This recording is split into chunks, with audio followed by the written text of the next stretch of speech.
Jared Gordon and Leonardo Santos.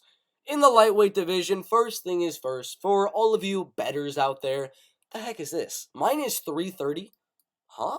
Plus 260 for Leonardo Santos? Yes. He did lose to Clay Guida. He got submitted in like round number 2, round number 3. But the man, I think he rocked Clay Guida in that fight. He hurt Clay Guida bad in that fight. Almost got a knockout in that fight. Clay survived. But that shows Santos still has power in the lightweight division, even at 42 and a half years old. Grant Dawson, it was a very, very close fight. Let's go Grant Dawson, Leonardo Santos scorecards. Let's just check it out for a second here, all right? The scorecards for this fight. Grant Dawson, one of the up-and-coming prospects of the UFC lightweight division, versus Leonardo Santos.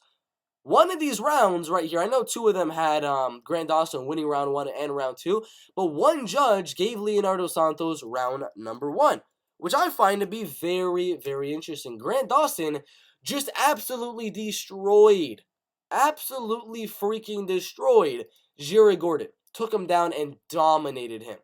Wasn't necessarily the case with the Leonardo Santos Grant Dawson fight. Yes, he still got TKO'd in the final round, but round number 1, if we look at it, round number 1 right here, Leonardo Santos lands a takedown right there, defends the takedowns of Grant Dawson in round number 1 and in round number 2. Then he gets taken down in round number 3. So his takedown defense is decent. I mean, he's defending takedowns on Grant Dawson, and Grant Dawson was able to take down Jared Gordon, the guy he's fighting, very, very easily when they fought, in their fight. But right here, Leonardo Santos, in the clinch, was doing very, very solid, landing 28 strikes over 14 strikes right there, mainly in that sort of clinch situation. And he was able to land a good amount of strikes right there. Did very, very solid. But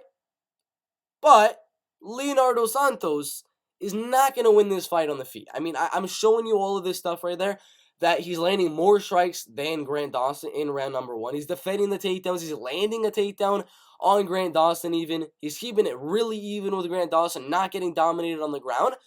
I mean, that makes it a whole lot more interesting for me, is that Leonardo Santos was having a pretty good fight against Grant Dawson. Defending the takedowns for the most part until round number 3. Was landing takedowns on Grant Dawson. Couldn't really keep him there, but he was landing them. And if Grant Dawson's able to land takedowns on Jared Gordon and get a submission, what do you think Leonardo Santos could be able to do in this fight? The dude's got good jiu-jitsu. He's got a possibility of doing the Aljamain Sterling, get in the back and looking for that rear naked choke submission like he got on Anthony Rocco Martin. Now, that is not going to be my pick. I'm gonna say it right now. Leonardo Santos is not going to be my pick. I'm just pointing out the betting odds are a little bit horrendous right there. Because Leonardo is pretty good in the clinch. He's okay in the clinch. He's got good volume on the feet. He was able to keep it very even with with Grant Dawson in their fight in round number 1. He's got good takedown defense and pretty good takedown offense as well. I think he's got a very legit chance of winning this fight. Jared Gordon's got a good, solid takedown defense, but 54% does not seem like it's the best takedown defense. The reason why I'm going to say that's a pretty decent takedown defense is because the guys he's getting taken down by are guys like Joe Solecki, who was able to go out there. Yes, he was able to take him down and dominate round 1 a little bit there, but after round 1, he's good. He defends the takedowns, round 2 and round 3. So I think this one is going to be kind of like the Joe Solecki one, where Leonardo Santos is going to do exactly what he did against Grant Dawson, where he actually landed a takedown on Grant Dawson in round number 1. Didn't really control it too much there, but I think he lands a takedown on Jared Gordon in round number 1. Everyone that parlayed Jared Gordon is going to get a little bit scared at that point, because they're like, oh my god, Leonardo Santos just took him down. Jared Gordon's coming off a submission loss in his last fight. What if Leonardo Santos gets the submission? But to survive, round number 1 will be Leonardo Santos. And then Leonardo's going to get a little sweaty. His gas tank's going to go out a little bit like he did against Clay Guida. And Jared is just going to out-volume. He's going to outpoint him on the feet.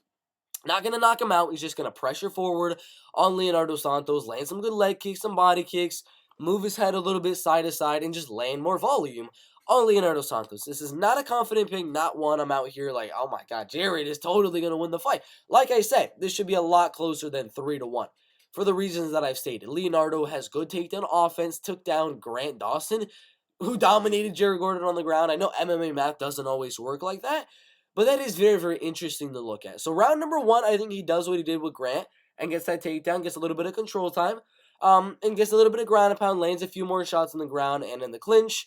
All right, good round from Santos. But round 2, round 3, no more clinching, no more takedowns, no more wrestling, no more grappling. 2 more rounds of striking where Jared Gordon will have the advantage in terms of the volume. You look right here, lands double the amount of strikes per minute. His accuracy is better. Defense is pretty similar, but Jared Gordon throws a lot of volume. So I'm going to go Jared Gordon to win this fight by a unanimous decision.